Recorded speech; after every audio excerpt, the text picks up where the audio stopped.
The Prime Minister says no new COVID restrictions for now, but he doesn't rule out bringing them in. With questions swirling about what the Omicron variant might do to Christmas, Boris Johnson said ministers were monitoring the data and poised to act. Unfortunately, I must say to people, we will have to reserve the possibility of taking further action to protect the public. 1 million jabs were delivered across the UK on Saturday, but Labour says the uncertainty over Christmas shows weakness from the Prime Minister. Instead of being hamstrung by his own cabinet and hiding from his own backbenchers, it's time that Boris Johnson stopped putting the politics of the Conservative Party ahead of public health. As many families look again at their Christmas plans, the Queen announces she will spend it in Windsor rather than at Sandringham, as is traditional. Also tonight. Mass killings of civilians by the military in Myanmar. The BBC uncovers disturbing new evidence. As Russia deploys tanks and troops on its border with Ukraine, we ask, what is President Putin planning? And victory for Australia in the second Ashes test in Adelaide. They now lead 2-0 in the series.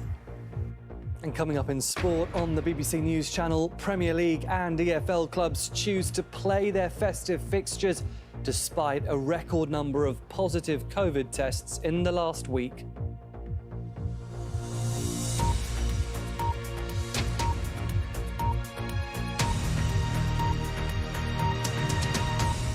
Good evening. Boris Johnson has stopped short of bringing in new COVID measures in England, but he insisted the government wouldn't hesitate to take further action to protect the public if needed. Speaking after chairing a special cabinet meeting this afternoon, Mr Johnson said the data on COVID was being monitored hour by hour as the Omicron variant continues to spread with speed across the country. There had been speculation that the rules in England might be tightened amid reports of splits among senior ministers over whether to take action. Meanwhile, Scotland's First Minister Nicola Sturgeon confirmed that there will be no new restrictions in Scotland ahead of Christmas. It all came as the Queen cancelled her traditional Christmas at Sandringham in Norfolk amid concerns about Omicron, choosing instead to stay in Windsor. Here's our Deputy Political Editor, Vicky Young. The decorations are up, celebrations in full swing. There was no shortage of Christmas cheer in Bristol this evening. Some are too young to remember last year when festive plans were thrown into disarray. Everyone would welcome some certainty. After a 2-hour meeting with his cabinet, Boris Johnson said the arguments were finely balanced. We agreed that we should keep the data from now on under constant review, keep following it hour by hour. And unfortunately, I must say to people, we will have to reserve the possibility of taking further action to protect the public and to protect public health, to protect our NHS. And we won't hesitate to take that action. The government insists it's not sitting back doing nothing. Manchester City's football stadium among the sites helping get vaccinations up to a record 1 million on Saturday. People have already been told to work from home, use COVID passes and take tests before socialising. That's not enough, says Labour. Instead of being hamstrung by his own cabinet and hiding from his own backbenchers, it's time that Boris Johnson stopped putting the politics of the Conservative Party ahead of public health and levelled with the country. Last week, more than 100 Conservatives refused to back Mr Johnson's plan for COVID passports. Then at the weekend, his ally Lord Frost resigned as Brexit Minister, blaming the government's pandemic response. I don't support coercive policies on COVID. The Prime Minister's got some very difficult decisions to take and I'm sure he'll be thinking very hard of them. In Scotland, Nicola Sturgeon has issued new guidance but offered reassurance about the Christmas weekend. Between now and the end of the week, I'm asking people to reduce their contacts with those in other households as much as possible, effectively to stay at home as much as is feasible. Over the weekend, Christmas Day, Boxing Day, we're not asking people to cancel or change their plans. Wales has put guidance in place for the run-up to Christmas and will introduce tougher legal restrictions on the 27th of December. It's still unclear what Boris Johnson wants to do. His tone suggested it's a matter of when, not if, new measures will come in. But during their meetings, several cabinet ministers made it clear they're more reluctant to go down that road again. Several aren't convinced that the data yet justifies the economic hit that any new restrictions bring. When it comes to rules, critics say Downing Street lacks moral authority. In this photo taken during lockdown, the Prime Minister, his wife and staff are drinking wine in the garden. These were people at work talking about work, according to Boris Johnson. Tonight, the Queen is among those scaling back their plans. She's cancelled her traditional Christmas in Sandringham, a personal decision reflecting a precautionary approach, says Buckingham Palace. And as Boris Johnson weighs up his options, the uncertainty continues. Vicky Young, BBC News, Westminster. Well, a key factor for ministers is how well the NHS might cope should rising infection rates lead to greater demands for hospital care. There are fears that staff shortages may also hit the NHS as people are forced to isolate with COVID. Here's our health editor, Hugh Pym. The NHS is braced for a wave of hospital cases in the weeks ahead. But they don't know how big that'll be.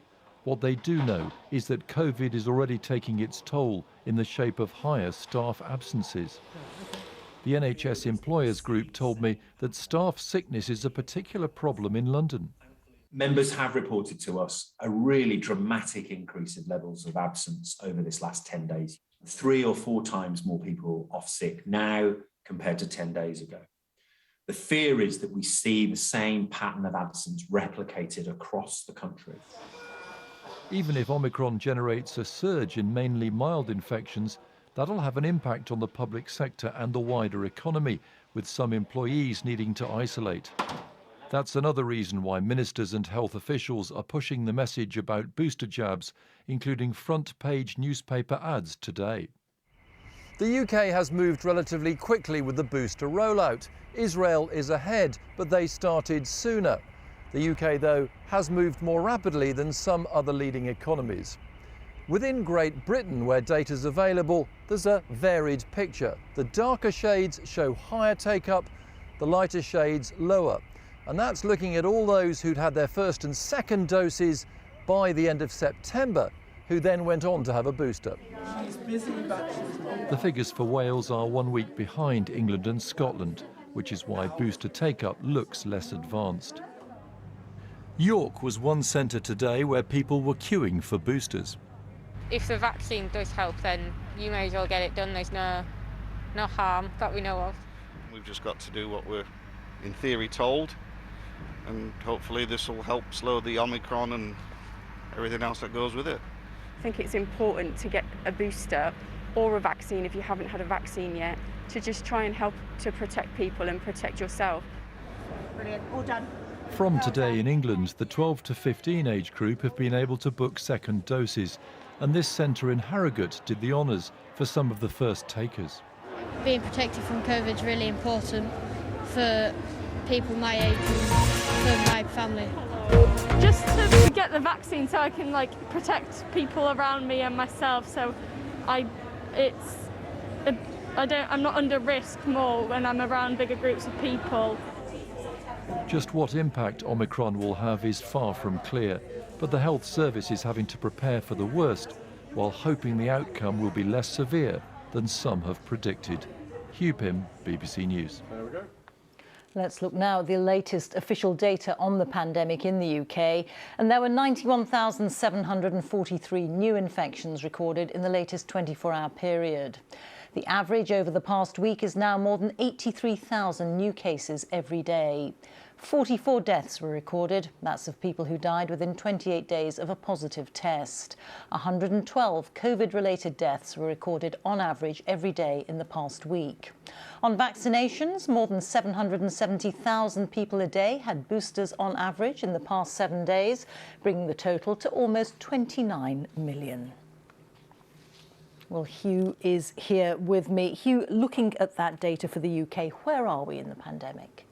Well, Reeta, cases are rising week on week by 61%. Now, that's a lot faster than hospital admissions, up 6%. But of course, hospital admissions reflect infections picked up more than 2 weeks ago. So what really counts is what today's cases tell us about the next few weeks. Hospital numbers are really important because they are real data in the sense that they reflect what's really going on. Daily cases can be affected by testing differences and so on. Now, what I'm told by government sources is that London hospital numbers are being watched really closely because that's seen as the Omicron epicentre, and what happens in London could be replicated further afield around the UK. There are 1,800 patients in London hospitals with COVID. That's up nearly 500 on the week. But other than that, there's not much new data. Ministers will be considering a whole range of economic factors before deciding on any possible restrictions. They'll look at the idea that if they suppress the peak, it'll just push the problem a little bit further out. They'll look at levels of immunity, which will be boosted by the rollout of jabs. But when all's said and done, the experts on the SAGE committee say that if you're going to act, do it sooner and harder than you'd like, because leaving it too late won't help. Thanks so much, Hugh. Hugh Pym there. 24 hours to save businesses from a Christmas crisis. That's the stark warning to government from two of the biggest names in the restaurant and pub industry as cancellations decimate festive takings. And hospitality isn't the only industry struggling. Gyms, hairdressers, theatres and hoteliers have all added their voices to the call for financial support from the Chancellor. Our Consumer Affairs correspondent Coletta Smith has been to Stockport to find out how firms are managing. So this is the Cheshire Suite. Usually, we would have Christmas parties in here. There's no festive buzz this week. Normally packed with guests for Christmas meals and work parties, there's not a single diner here today. Business has dropped off a cliff, and there's only so much deep cleaning and polishing the staff can do. With so little trade, manager Rob is facing difficult decisions. So we've actually closed off one of the floors in the hotel. For the staff that we have on board, we have to either put them on holiday or we just can't give them hours. And at this time of year, that's when it really impacts them because, they have families to provide for. Down the road at this Italian chain, they've had 3 lunch cancellations already today. There's staff to pay, but not enough customers to serve. If you want to close us and create some kind of circuit breaker, then close the industry and give meaningful support. If you're not going to do that, then let us get on with trading and stop scaring the public into not coming out. It's absolutely crucifying an industry. Other industries are joining the call for help, with half of all West End productions hit by COVID this weekend. Rather than packed performances, the biggest players in the theatre world say the industry is now in a dreadful state. Out-of-town retail parks have seen higher shopper numbers these last few days than most high streets like this right across the UK that have been taking a real hammering. Sophia opened her first ever physical shop 5 months ago and is heartbroken to only be seeing a handful of customers each day now. I've never been open for a Christmas before, but I have worked in retail before, so I know how it should be. And this is not what I was expecting, especially when you compare it to the start of December, where I really started to see things kind of busying up. And then in the past week alone, it just seems to have dropped off a cliff. The government says it's still deciding how to provide ongoing support to the sectors affected. But without customers or government support, the next few days are crucial.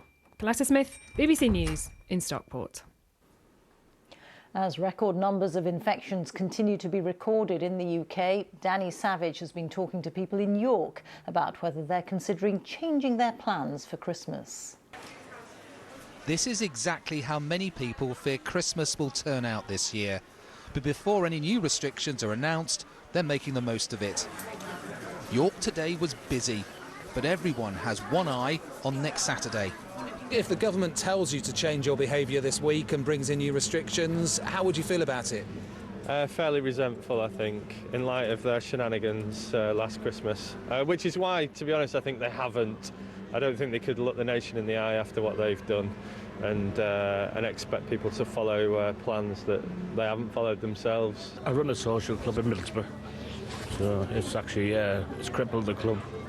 So could be out of a job in New Year. I don't think I have any choice, do I? Sylvia is from Slovakia. She'd like to be with her relatives, but yet again, can't be. I would love to go and see my family in my country, which I can't do at the moment. And it's been like that for the last 2 years, so I miss my family. In London especially, case numbers are rocketing. It's putting people off visiting.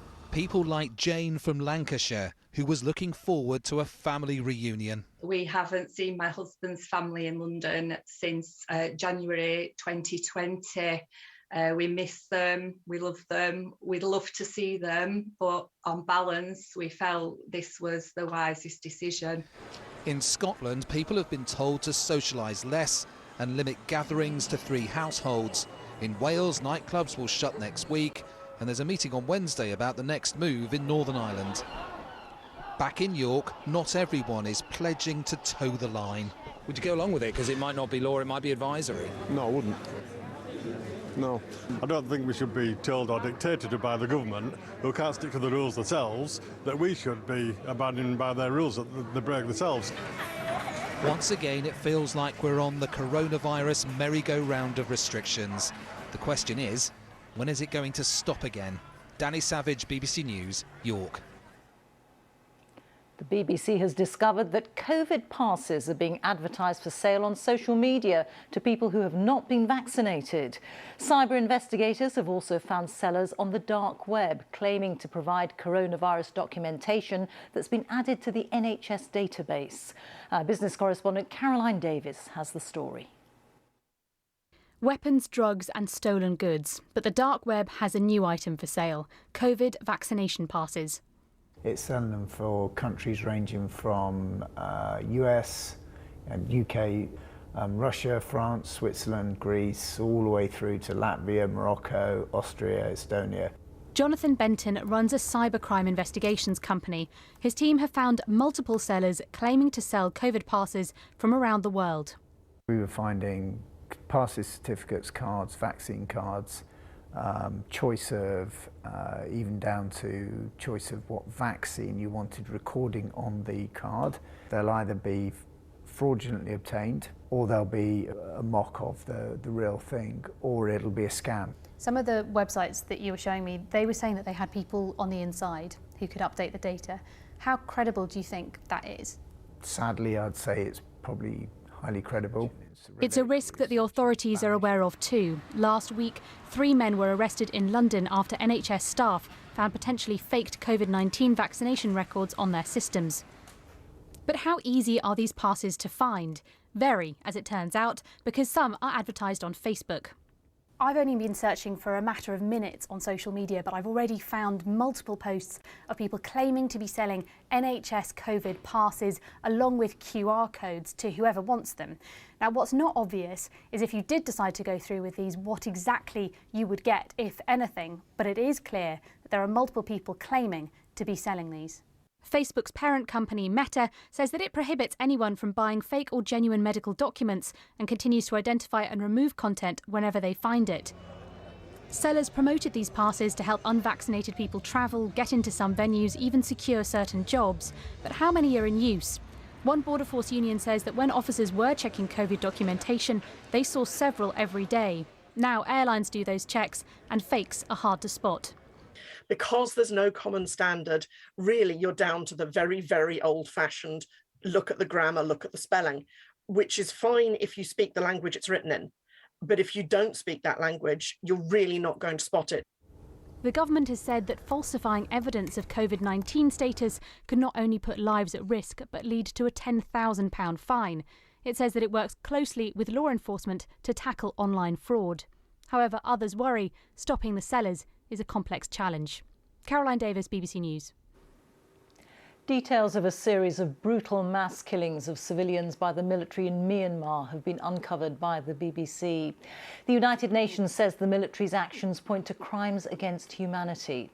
It's thought the killings were a collective punishment for attacks by militia groups in the region demanding a return to democracy following a coup in February. Earlier this year, 4 villages in Kenny Township in central Myanmar were targeted over a period of a few weeks in July. This report by Rebecca Henschke contains some distressing images and details from the very beginning.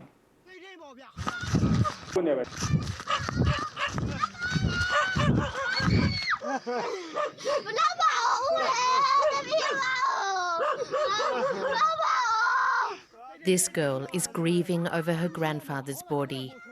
It's distressing to see. There are clear signs of torture. When the Myanmar military entered their village in the Kenny township, she fled.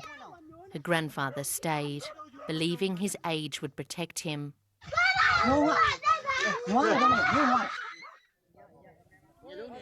More bodies were uncovered, close to where her grandfather was found. 12 in total.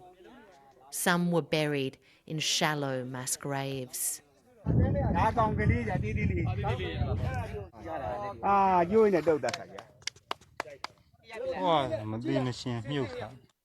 The military carried out the mass killings in 4 villages in Kenny Township, a region that's been a stronghold of opposition to the military regime. In Yin village, 14 people were killed. We have blurred their bodies as they're too gruesome to show. The man filming finds people he knows.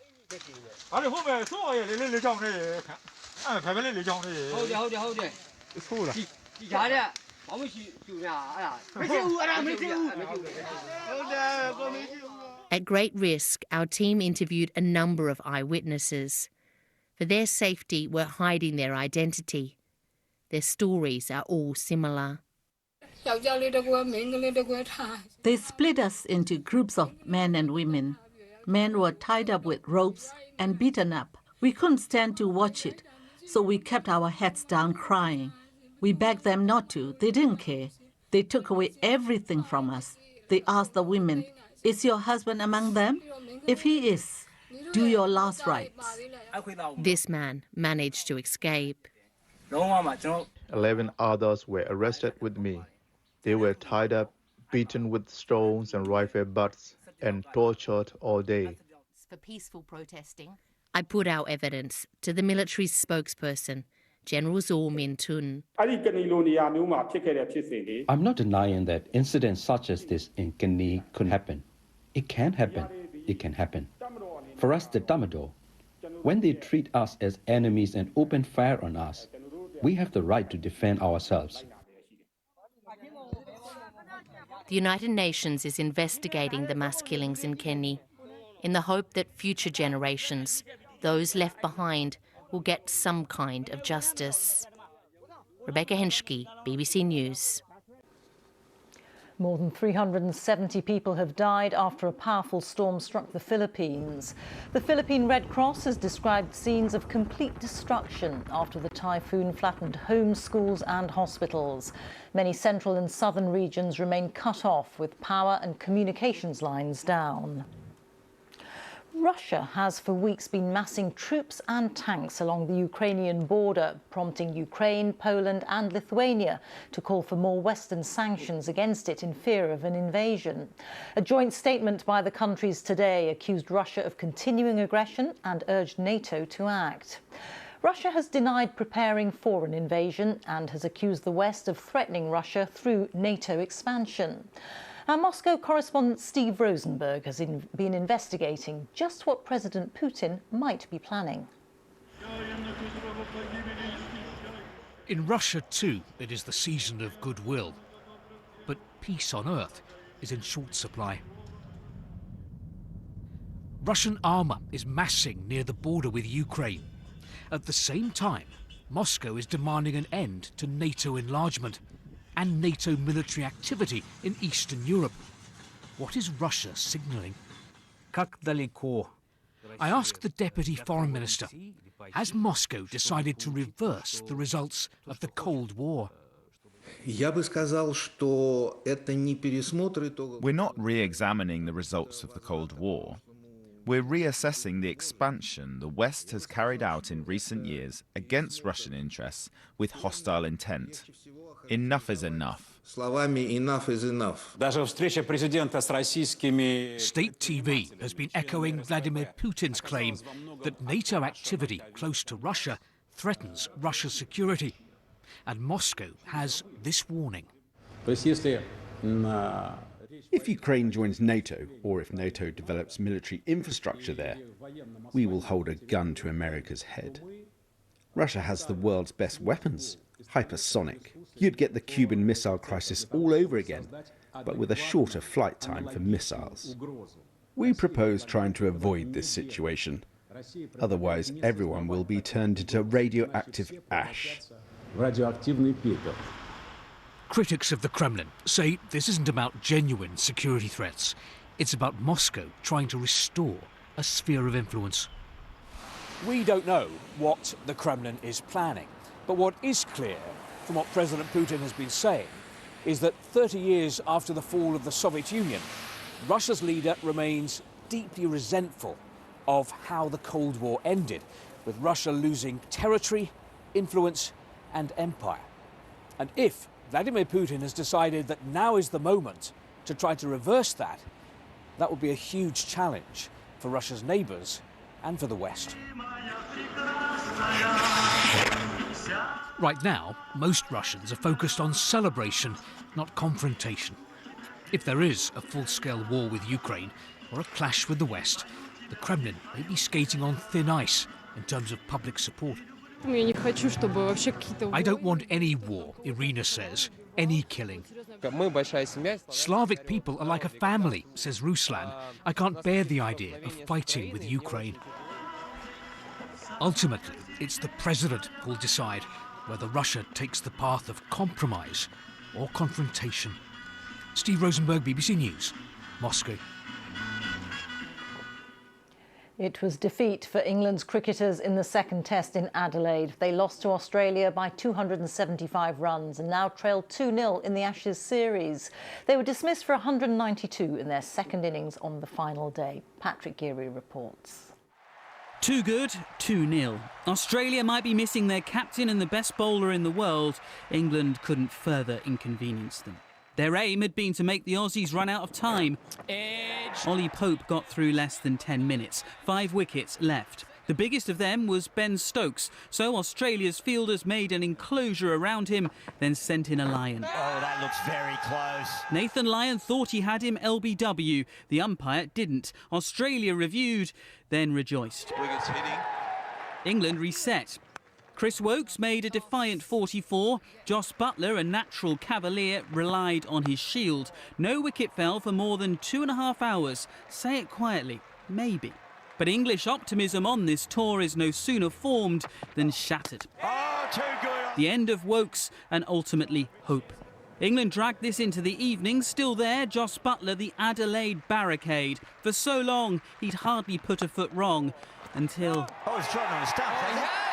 Watch the lights on the bails hit wicket, the last in a series of backward steps. England's Day 5 fight was too little, too late.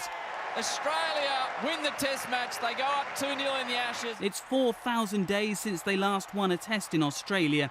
To regain the Ashes, they must now win 3 in a row.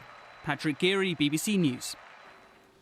That's it. Now on BBC One, it's time for the news where you are. Have a very good night. Bye-bye.